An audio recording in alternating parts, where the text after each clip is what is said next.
Bring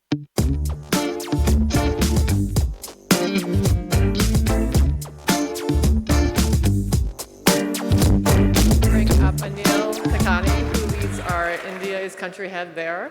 He's going to talk about democratizing access in India, but first we'd like to show a quick video about some of the work they're doing with Startup Labs, educational and startups program in India. So cue the video, please.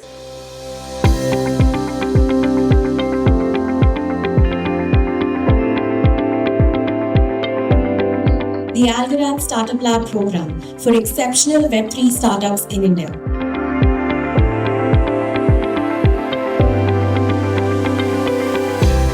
This is a program called Startup Labs, and essentially this is about working together with Algorand to build the Web3 ecosystem. And we do truly believe that the partnership of the world's largest incubator and a world leader in the blockchain and Web3 space, Algorand, together will create world-beating startups out of this program.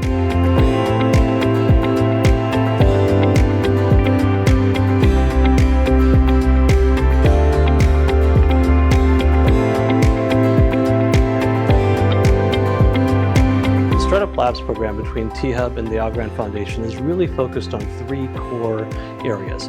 One is product readiness, second is market readiness, and third is investment readiness. We happen to be based in Hyderabad, but the focus is going to be startups from all over the country who are building Web3 solutions.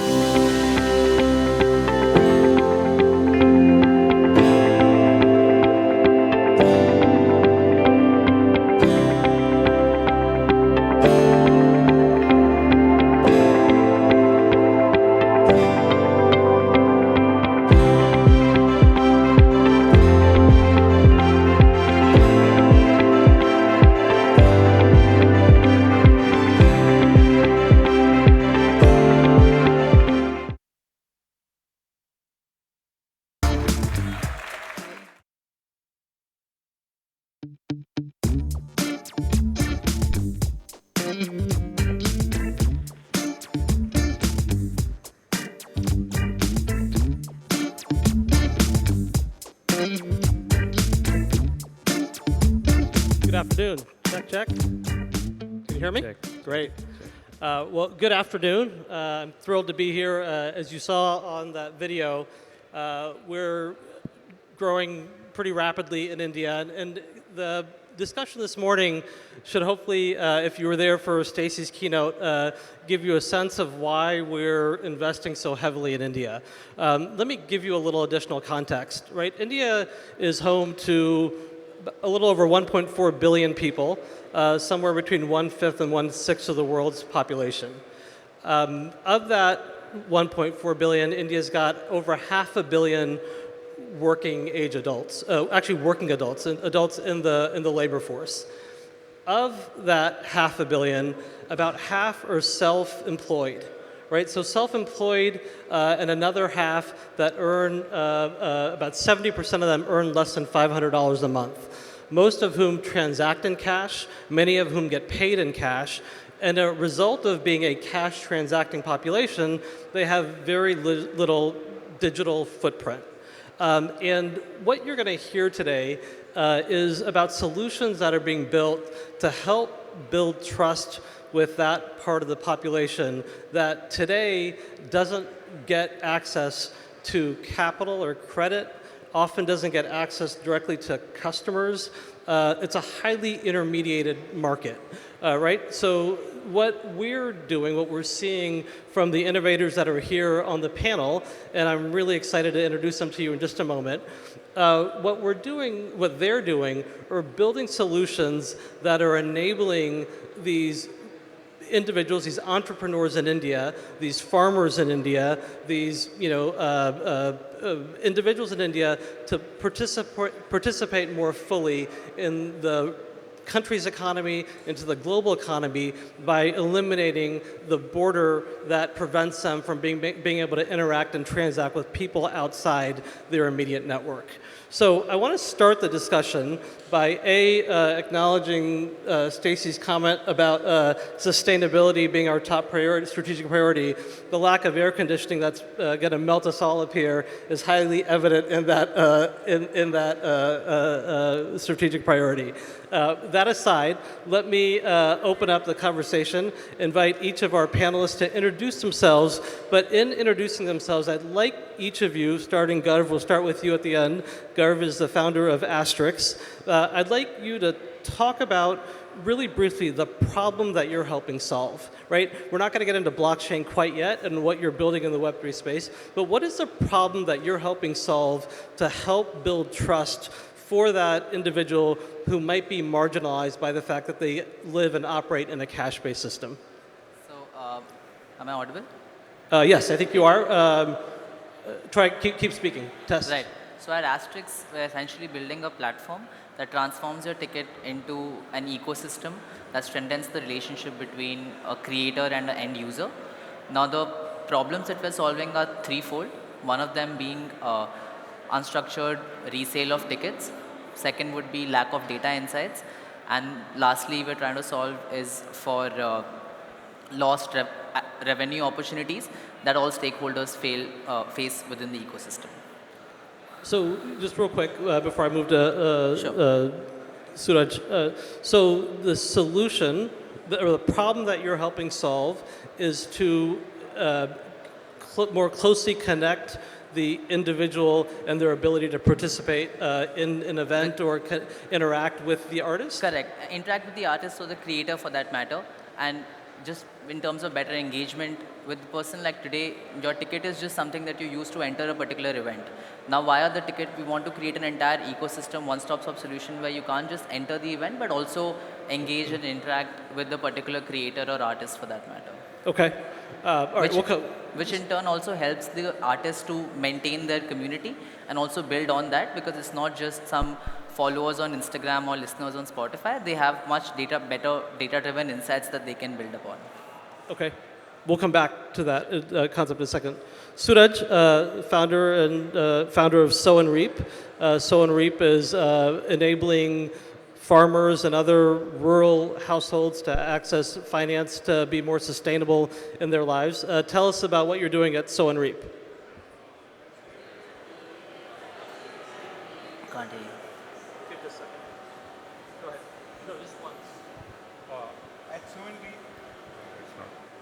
At Sow Reap, we work with the farmers of India to reduce global emissions periodically because of the conventional method of irrigation, which releases a lot of methane emissions. We teach the farmers, we educate the farmers to do regenerative agriculture, which would enable them by incentivizing their livelihood through carbon financing. This is a huge thing for the farmers because in India, farmers are economically very backward because they come from a very poor setup.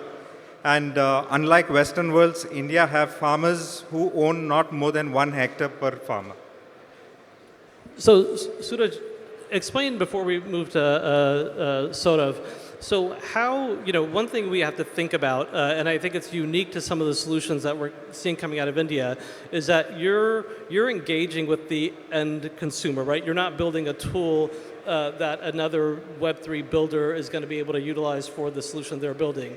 So in doing so, that means you have to have an economic model, right? So we don't expect, so some people might think of, oh, you're serving the rural farmer. Well, that farmer is already economically distressed, so how are you going to make money, right? So give a quick insight into what the business model is for a solution like this.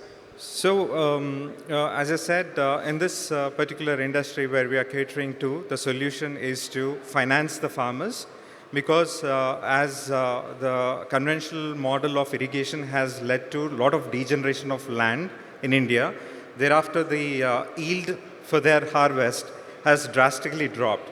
So the unhappy farmer, we reach out to them, we educate them, we tell them to do the regenerative practices which improves the soil, reduces the emission, also incentivizes them, which overall benefits the farmer in a circularity. So I get how the farmer benefits. You're running a business though, right? Sow and Reap is not a charitable organization, right? Sow and Reap is a business. So how does Sow and Reap make money in that business over time?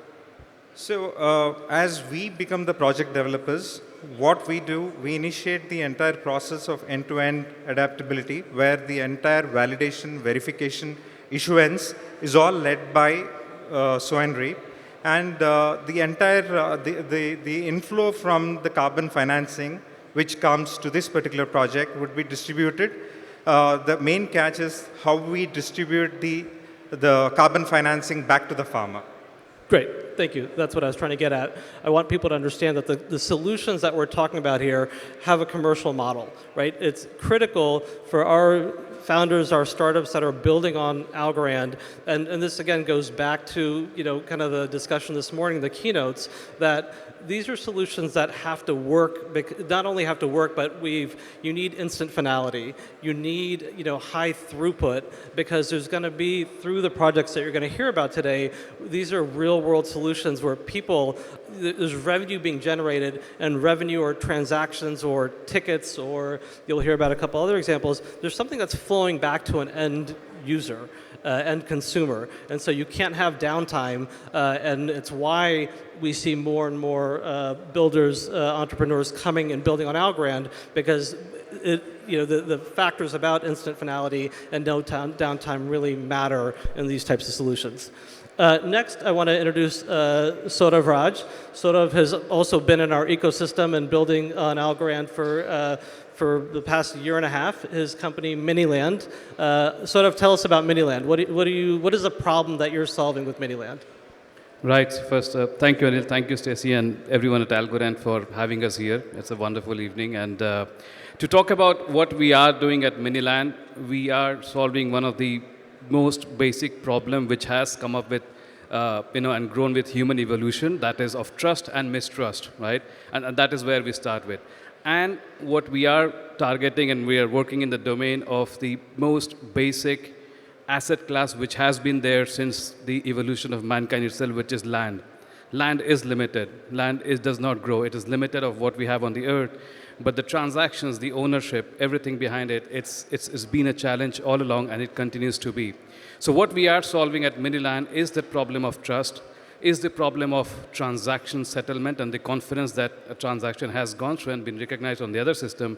And at the same time, we are solving the problem of transparency. I mean, who has what piece of land, what ownership across all of these. So with Miniland, we understand that real estate anywhere in the world has certain these challenges. And we have seen some big incidents, for example, the Haiti earthquake, where there's a lot of government funding available, but there's no clear title recognition available as to who owns a piece of land or who should be given the funds to.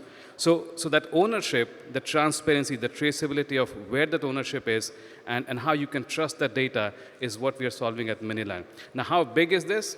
Today in India, this industry itself is growing, is about 4 to 5 billion today, and it's growing about 20 to 30%. With the huge land mass we have available in India, be it land, be it residential, be it commercial sectors, these are all developing at phenomenal rates post-COVID. A brilliant example is the smart city which is coming up in the state of Gujarat, which is about approximately 1,000 kilometers square, where you're going to have international airports, a lot of manufacturing units, not only from companies from within India, but also outside. Now, people want to invest, and that's satisfying the need of what everyone has. We want to invest, and we want to grow. So with Miniland, while we are solving the problems, we are also supporting a very basic, a very satisfying need, which is for all of us to be able to invest and grow in one of the best asset classes, which is real estate. Thank you. So, sort of, is a user of Miniland solution the mom and pop retail investor who wants to put money into a real estate project, or is it the developer who needs to raise capital to build a building? Who are you serving? Right, that's a very good question. So our target user is, of course, the retail investors. And the reason is why we are doing this is to democratize the entire scenario. Now, real estate, it's a big industry. And be it which context we talk about, it is only available to people with a lot of money. And those, in many places around the world, come as in the form of institutional investors. But everyone around this room, is it possible for us to make an investment as small as $1,000, as $10,000? Can we, let's say, buy a piece of this facility out here?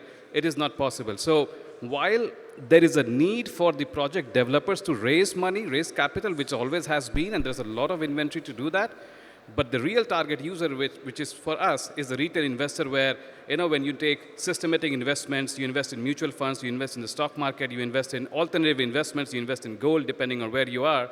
We want to bring this asset class to that retail investor so they can invest on a continuous basis on a very stable asset class, which definitely gives them returns. This is an asset class which does not return. People make investments in startups. Startups can go foreclose, they can go bankrupt, they can close, but real estate does not disappear. Thanks, Saurav. And we'll come back, obviously, with each of these on where and how blockchain is being utilized. And not only that, but where are you in the launch of your solution so that it can actually be used. Our next panelist is Abhijit Pegu from Assam, who's been with us again. Abhijit was the winner of our pitch competition last year at the Impact Summit of 180 submissions in that process. Abhijit's company, LW3, emerged as the winner. They're live on mainnet. Tell us about, again, the problem you're solving. We'll get into the use cases that you're beginning to deploy your solution for in a little bit. But tell us, how are you democratizing access? What is the problem you're solving? Hello, everyone. Hello. Hello, everyone. It's good to be in Barcelona. But I lost my luggage in the airport. Well, and the airlines lost it. They lost my luggage. So I've been in this dress for over 4 or 5 days now. And they have department stores here, Yes, of course.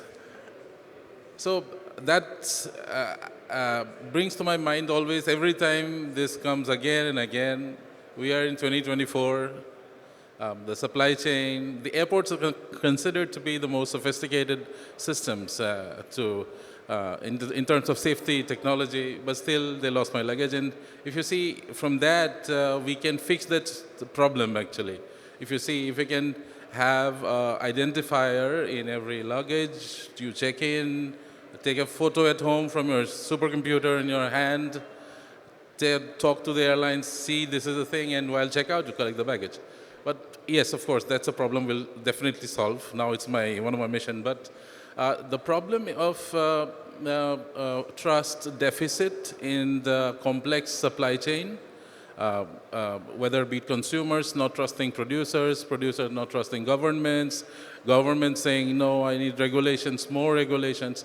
So this can be converted into a trust surplus account by the sheer power of peer-to-peer blockchain. And that is a perfect fit for blockchain because that is a superpower of blockchain to have, and I think the most importantly, there is a lot of problems in the world today, like the World Health Organization says 1 million children die of counterfeit drugs every year. If it were a country, if counterfeit industry was a country, it would have been bigger than Canada. That's like about more than $3 trillion in GDP. So it's a very big problem, and it costs the US economy alone $600 billion every year. So that is the problem statement we're trying to solve. At the same time, the traceability solutions which have been built over the years, so there is a native caveat to that, and the caveat is the physical identifiers itself have not been secured sufficiently. What I'm saying is the QR codes for that example, which we use in our day-to-day operations. So that QR code itself is not tamper-proof. It's not, you can easily clone it. And because of that, it is supporting the counterfeit industry. It's like a gas. It's helping them make more unfair labor conditions. It makes them more do malpractice in tax evasion and a lot more. So that is the problem I'm trying to solve.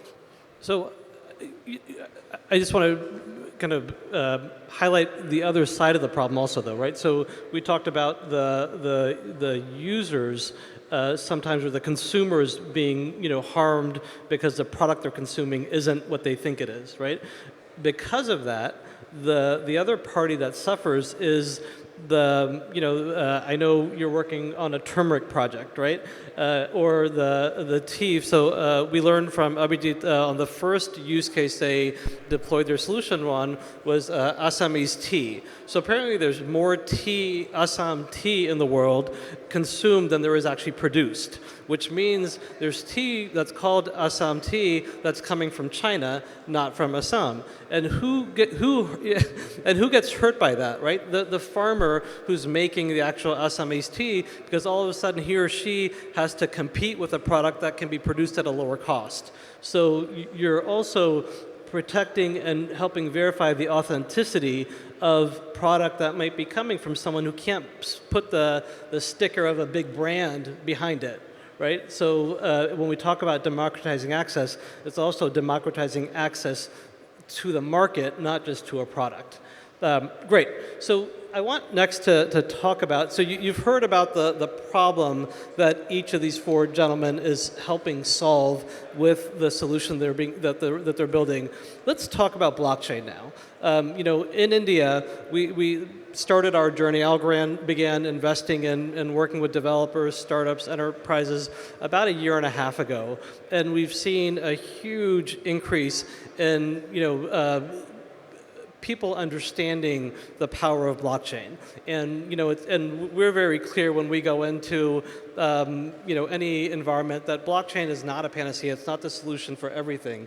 But there are very particular use cases where blockchain adds significant value. And it's been amazing for us as we delve deeper into India, watching the understanding, the education, the brilliance of some of our founders who are building solutions on Algorand, who understand where blockchain can add value. So I'd like to go down and we can come back to you. Why blockchain? Where does blockchain bring value to the solution that you're building to the end consumer that isn't there with the solutions that are out there in the main market today? So I think for starters, the moment we create an event and put a ticket on chain, it helps us not only verify that each ticket is unique in itself, but also during secondary sales of those tickets, organizers can even attach royalty to that. So they're able to claim a lost revenue that they had no sort of play in up until now.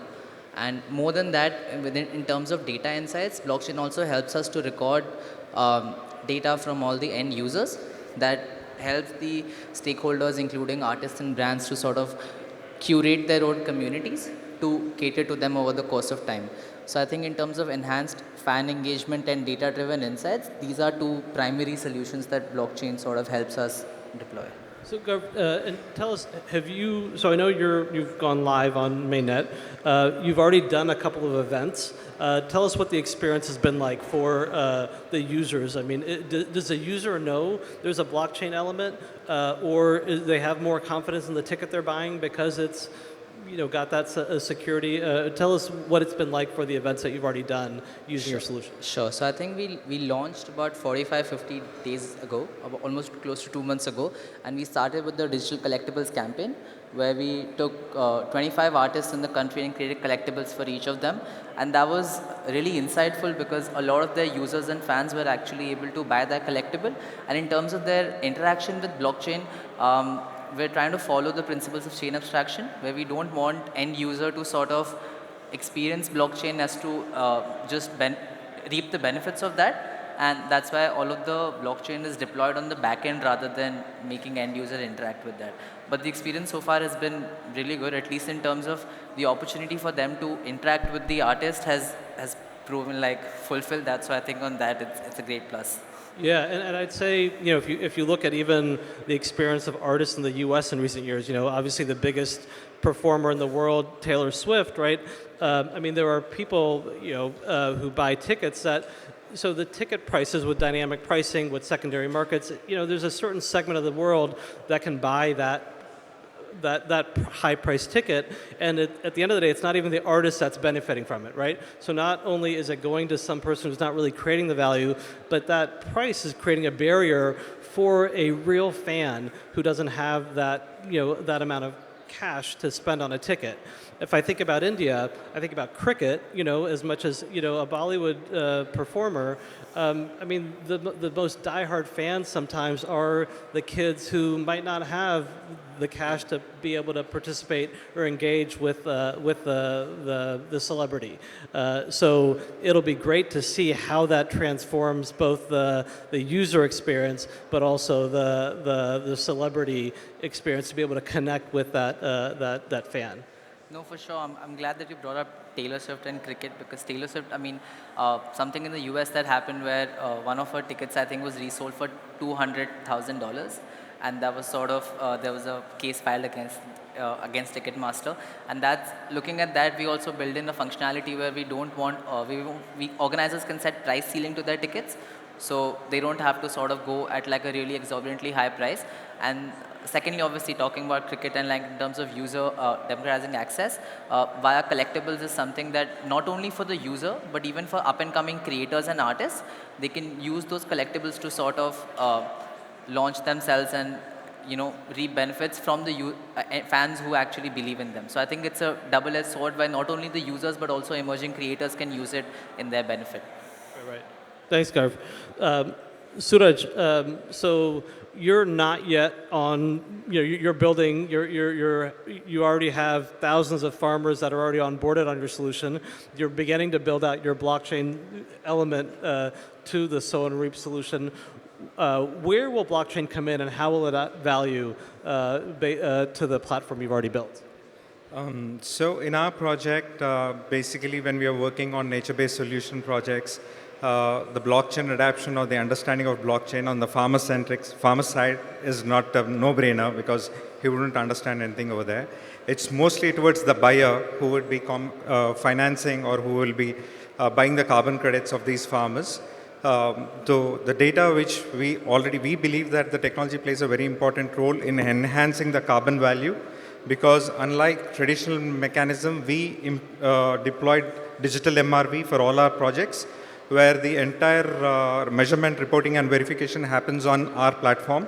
So the data is digitized now, and this data would help for the validation, quicker validation and quicker issuance of certificates.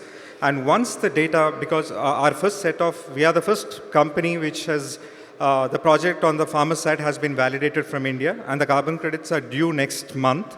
When these carbon credits are issued, we create a metadata when we take this carbon certificates, and which would help us to reach out to the investors who has complete traceability of the data which has come, which would be linked with the metadata of the certificates along with the data which is taken throughout the process of inception till the end of the data.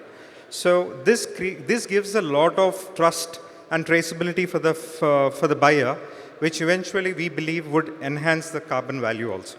And so how many farmers do you already have boarded onto the Sow and Reap platform today? So we have crossed close to 1 lakh farmers. So but 1 lakh is 100,000 for those 100,000 farmers in India.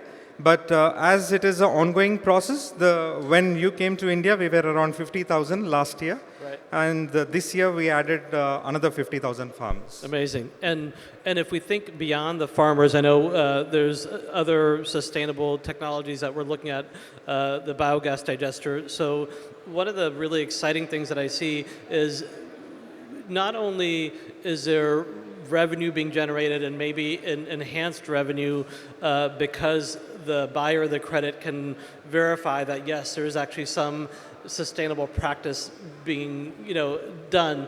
But beyond that, if you can, with the biogas digester project, you actually are then incentivizing behavior too, because that's obviously dependent. One model that's been out in the world is that you get a certain haircut, a discounted credit, just because you're only acknowledging that a biodigester has been installed. But if you actually are able to track how much renewable gas is being generated and consumed, then you're actually tying the value of the credit to the behavior at the household level. So if you think about that, I mean, the power of that, for a buyer of a credit from a rural village in India, from a rural household in India, being able to see how much renewable gas they're actually generating and producing and consuming, that's extremely powerful. You're absolutely right. The biodigester project which we onboarded in India in the state of Karnataka, where we have implemented, the project is listed for 10,000 biodigester disbursement, and the entire data we are going to capture through the flow meter, so that the real-time utilization of the gas which is being produced, which in its absence would cause a lot of deforestation because the fuel for cooking would be a firewood. So we are avoiding that by supplying biodigesters. And from the inception, from identifying the stakeholders for the deployment and the utilization of the gas, everything is being monitored, and then we anticipate this data when it is gone on-chain, which will create a lot of value for it. Yeah, I mean, if you take a step back and think about the power of this, right? So people in Barcelona and Manhattan and London get carbon credits for changing light bulbs in a commercial building, right? And that's easy, you can verify it. The reason a rural household doesn't, because there's no trust that that person is actually doing what they claim they're doing.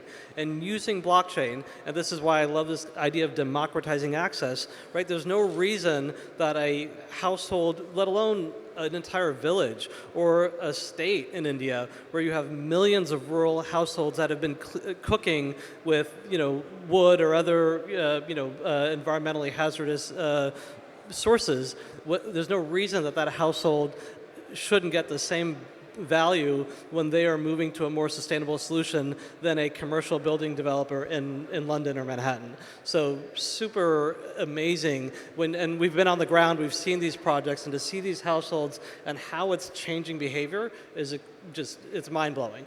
Saurav, tell us a little bit about where blockchain is coming in. And the thing about Saurav here, I mean, Saurav's a true developer. He's been the blockchain solutionist for many projects in the Algorand ecosystem in India. So the guy, we try to keep him focused on his project, but he gets sucked into many other projects. But Saurav, tell us about how you're building, because people here know about real-world asset tokenization. We have an amazing company in Lofty that is getting into the real estate space. How is what you're doing different, and how are you using blockchain to build out your solution? On that front, the way we took it is we went to the very basics, right? And this reminds of a Twitter space we were in about a year and a half back, and what I was able to envision is, come 2023, 24, 25, what will be interesting in the blockchain domain while we are building solutions is asset tokenization, where your asset class or the asset which you have picked up is one primary concern, and the other one, which will determine how valuable that initiative is the kind of economic models you run on the top of that, right? Now, real estate, as we said, the problem is of trust, the problem is of ownership, traceability of the asset itself, and the transactional settlement or the confirmation that a transaction has happened, X, Y, Z, right? So at the current state, what we are using blockchain is for tokenizing the asset, which means breaking it down in its digital to inform to a manageable, where people can invest as small as 1 square feet. We have access to today about 4.5 million square feet, which we can bring on the chain with a value of over $56 million. And that is where we started with that vision, but we soon realized that we cannot just take on assets and bring it onto a digital system, because there's a lot of background paperwork, background services which needs to happen, which actually requires interfaces with local government and municipal authorities, right? You cannot just bring a piece of a land or a building or a commercial venture onto your on a digital platform. So while we did that, we realized that this was creating a bottleneck. So Miniland 1.0, we had to onboard assets. And typically today, that's the nature of all asset tokenization companies, where in some shape and form, they have to own the asset. Until you own the asset, How would you ever be able to give that validation to your buyer or your investor that I have control over the asset? You cannot take money from someone on behalf of someone else, and what if that guy defaults? You are stuck in the middle. And that was the problem we faced. We had a scalability issue there, right? So what we did over the last few months is we have changed the model. We are coming up with Miniland 2.0, which is just about going live by end of this month, where every developer will be able to come and onboard their assets in a very digital native way. They will be able to issue and tokenize their assets without needing our help. So for example, this democratizes the developer side of it. We said we have already democratized the buyer side of it, investor side of it, but now, and this is something which we were told very initially, but we were not able to think about it because our focus was different. What has happened is, with the real estate boom that is going in India, people who have been close to me, they've come and said that, hey, we know this project is coming up in this area, 4 of us is getting together, but we want to be able to bring the project, onboard it, because we have certain good relations with the developer, we might get a better rate than the market, but we need investments from other people. Can we do that? Now with Miniland 2.0, that gets democratized, so every developer, every group of people, if you know a certain area, locality, region, because investments in real estate are very, very regional, right? You can onboard that asset into Miniland and then get the tokenization to help you bring that project, collect funds, and then make the whole process work. So that is what we do. The second is, of course, the next part is how do the investors get exit? Entry, we have solved that problem. But exits, let's say today or tomorrow, you want to book a holiday and you want to get some money out, but you have a lot of investments in real estate. How do you get that out? Today, the average exit period is anything between 5 to 10 years in any real estate project. The amount of investments required is about 25 lakh rupees, which is way high for any one of us to get into it at this stage. So while we bring that quantum of investment size down, we also increase the favorability towards an exit, which means on Miniland today, if we have an arrangement that if you want to buy some real estate asset, I can do the transaction peer-to-peer, while I can set a lot of that regulatory requirements in the back end. And that is something which is very, very unique to what Miniland has compared to any other similar asset tokenization or even real estate tokenization projects which are out there in the world. So we are way ahead in that terms. We are solving the problem of access, we are solving the problem of entry barriers, and we are solving the problem of exits, which everyone likes to have in any investment initiative they want to take on. And we'll get into a minute kind of the barriers, right? Barriers, whether they be with regard to regulation, with regard to kind of user understanding and maturity, with regard to a Web3 wallet, private keys, but with regard to just are these registered securities? Like, how are you dealing with the issue with real estate in India? So we don't touch the domain of regulated securities because there's still some time in India to get to that. Versus SEBI, which is the regulatory authority behind it, they've already put out certain papers. But we touch it from the area of a technology provider in that sense, and that is what we call ourselves. We are not project developers, we are not investors, we are the technology layer, which is where we are able to grow and build this at scale, right? And that's one of the key differentiators from other similar companies where they are either the project owners or they become owners as soon as they onboard the asset. So we have, and this has happened because of our own discussions we've had over on the technical side as well with you and Professor Nikhil as well over the last several months, where we have taken that conscious effort to not get categorized in that domain, but come into this domain of being able to manage that platform, that marketplace, and that exchange where we enable all of this for everyone else. Awesome, thank you. Abhijit, you mentioned the reason why you're wearing the same outfit for the last 5 days because of your lost luggage. Now, what are they called? Barcodes, right? They've been on whenever we check into a flight and they take our baggage, there's a tag that goes on and you're able to scan it. Why is that different? Why do you need blockchain? First question. And then second, I want you to tell folks about the really exciting new project that you've been shortlisted by the Indian government for electric vehicle battery recycling. So first question, why is a scannable barcode not good enough when it comes to baggage on an airline?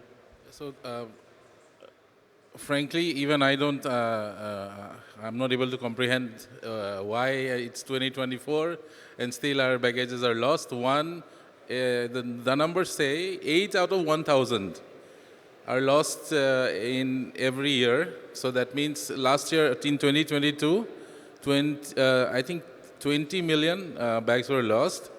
And if you add the Montreal Convention, which says ki for every luggage, they will refund your cost, that's around $1,700. If you add the numbers, it's around 45 billion. Lost in 2022, thank you for the QR code. But it goes more than that, because that's just one side of the coin. The other side is the technology, the pairing technology that must be used. And it shouldn't be rocket science, but we need to use blockchain for that, because it brings to the table two things. First, the right to own that QR code. Otherwise, it's just a QR code. If you tokenize it, if you tokenize on chain, you have the right to that QR code, which Web2 can't offer. The second, you can add value to that QR code, right? So that's Bitcoin for us. That's what Bitcoin did. It gave us the right to have that coin, and it added value to that coin. So that is why I think blockchain is definitely the most perfect fit for supply chain traceability, because it's more of a system engineering, and it's not for my own company or for Algorand for that matter. It's for the entire blockchain fraternity, for the entire blockchain community, to where we can redesign the system from grounds up. And it's an opportunity for all of us. And I think we're very lucky and fortunate to be in this time and age when blockchain has matured. We have come to the third generation, fourth generation, where we can have now chains on chains, right? We have protocols like, I mean, that's so far away, but yes, that's how blockchain is. We're going to run out of time in a minute. Tell them a little bit about this new use case that you've gotten selected for around electric vehicle battery management. So recently, under the G20 presidentship of India and European Union, there were 6 startups selected from India and 6 startups from European Union. And we were one of the 6 to participate in the battery recycling technology. And it's very critical for Europe, because we know that in coming 10, 20 years, EV is going to be mainstream. Everybody is going to make their own EV cars at their home. That is going to happen. But the core problem is we do not have lithium or cobalt or nickel, which is required for making these batteries in Europe. Those elements are in Africa. And the refining of those chemicals, the processes and the technology is in China.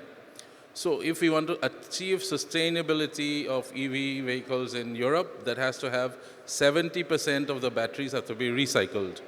And for that, the European Union has taken very great steps, like the battery directive they have passed last year, which will come into effect in 2027. They've also passed digital product passport regulation last year again. So we are on a cusp. And of course, they have advanced cryptocurrency regulations as well, like MiCA, MiFID, DORA. So it's a great time to be working in Europe. Yeah. So, I mean, it's an amazing milestone for us to see one of our ecosystem companies be selected with their Algorand-based solution for the tracking and traceability of electric batteries. You know, that's mind-blowing. And I'll also point out that the other companies that are selected, right, these are kind of brick and mortar type solutions. Very different. The eye-opening of the principal scientific advisor of India when they look at and understand blockchain as a solution, you know, for this problem, this regulatory mandate they have. It's really amazing to see. And Nikhil, you know, our tech lead in India, he participates in these discussions with the government so that they understand how blockchain can be utilized for this. So we are, I think, Christine, Do we have time, or are we're okay? So let me just do a quick speed round, but also if anyone has a question for any of our founders, please help yourself to a mic if you have a question. But let me, so here we are in Barcelona, different environment than, our day-to-day in India. I go back and forth, and it's really inspirational to see what's happening on the ground. I'd love to hear from each of you, the other side. What is the biggest frustration? If you could change one thing about delivery of your solution, if you could remove one barrier, what would it be? I mean, is it policy? Is it tech? What is it? If you were able to scale the blockchain component of your solution with the end consumer in India, is there something that we, could be a mandate for us at Algorand, but more generally, we'd love to hear what is your blocker? What is the biggest blocker for scale in India today? I think for us it would be primarily the regulatory restrictions around resale of NFTs and the taxation that the government has sort of implemented. That's still something internally we're trying to sort of like work around, and because for the resale of collectibles, but I think that would be something which would definitely help us scale at a much larger speed as we are right now. Suraj? India, basically, there is a lot of information gap between policies for nature-based solution projects to be implemented. And adopting blockchain on that is much more challenging. So unless, the good part about it is, because it is a voluntary carbon market, the regulatory thing wouldn't apply here. So in a way, we are lucky to put this project on Algorand, any blockchain, I would say. So I think regulatory-wise, there wouldn't be any problem on these projects, what we are doing. So for us, one of the main areas would be education and awareness, for the simple fact that all of blockchain is not crypto, but all of crypto is blockchain. And once we get that differentiation out and more people, including be it on the government side or be it even the general public, once they get to understand the differentiation, I think the way we solve the challenges would be much more acceptable to the general audience, because that's where the panic is with all the stuff that has happened.